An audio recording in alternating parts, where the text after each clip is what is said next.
The polling in Iowa has had various Democratic presidential candidates in the lead over these past several months, and tomorrow's caucuses are a bellwether event. But who wins is going to be decided differently this year because of a new change. NewsHour Weekend special correspondent Jeff Greenfield explains.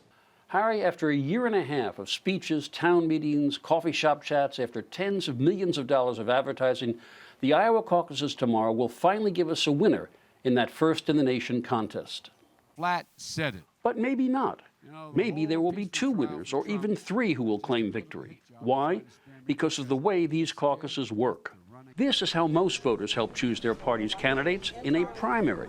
You vote when it's convenient. Polls are usually open 12 hours a day. You cast your ballot, a secret ballot, of course. You leave. But not in Iowa.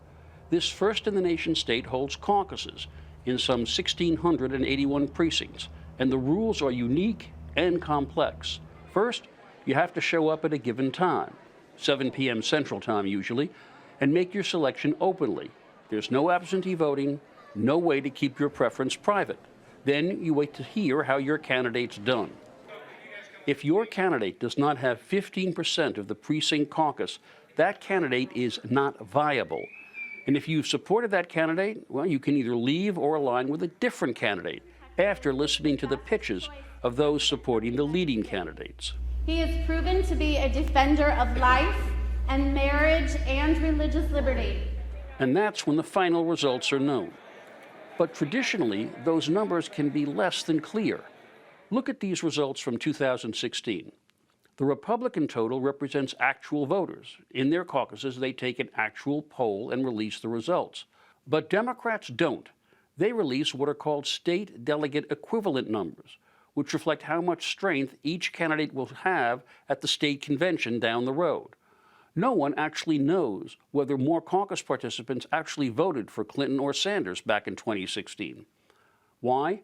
Because no matter how many voters show up in a caucus, there are only so many delegates to be awarded.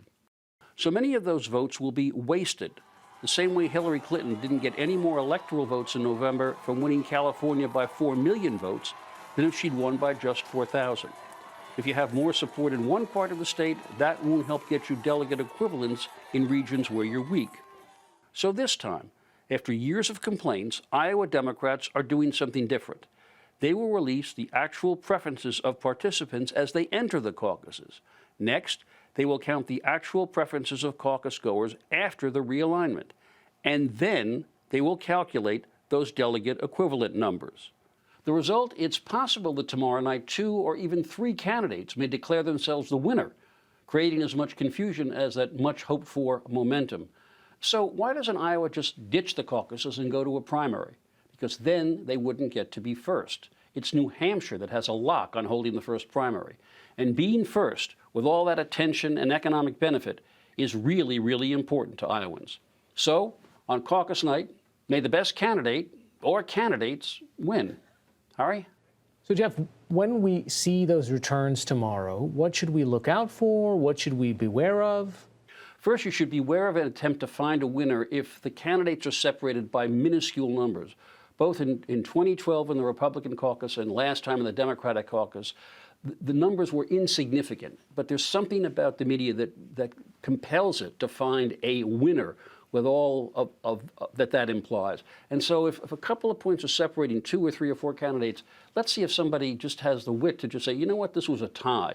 The other thing I would suggest is the one thing Iowa has a habit of doing is knocking out long shots that don't perform. So I think if you're Pete Buttigieg or an Amy Klobuchar supporter, you really want to see whether they do well enough to stay in for the next contests. What should we take from the idea that, look, candidates know Iowa is important, candidates know New Hampshire is important, they get there months, if not years in advance, try to lay the groundwork. They don't pay nearly as much attention to the rest of the country. So how representative is Iowa and New Hampshire? Well, they're clearly demographically not representative. And the fact is sometimes you can lose Iowa and or New Hampshire and still win the nomination. I mean, the impact of these states can be overstated. And in fact, Mike Bloomberg is staking several $100 million on the proposition that he can skip these early contests and compete in the bigger electoral and populous states later on down the road. I like to say that when When you're looking at the impact of Iowa, New Hampshire, it's like the last line from Little Big Man when Chief Dan George waits for the magic to take him up to heaven and lies there. And finally he says, you know, sometimes the magic works and sometimes it doesn't. Sometimes Iowa matters, sometimes it doesn't. Sometimes New Hampshire matters, sometimes it doesn't. If tomorrow doesn't produce some sort of a clear leader, a clear winner, what are the next contests that you're watching for that says, okay, well, they really have to get through this state if they want a better shot at taking the nomination? I really think Super Tuesday in early March is going to be the key. 40% of all the delegates to the convention will be chosen on that day. States from California, Texas, a dozen more. That's when we're going to find out if the Bloomberg strategy pays off. That's when we're going to see if one of these candidates in much more representative, populist, battleground states matters. All right, Jeff Greenfield joining us from California. Thanks so much. Thank you.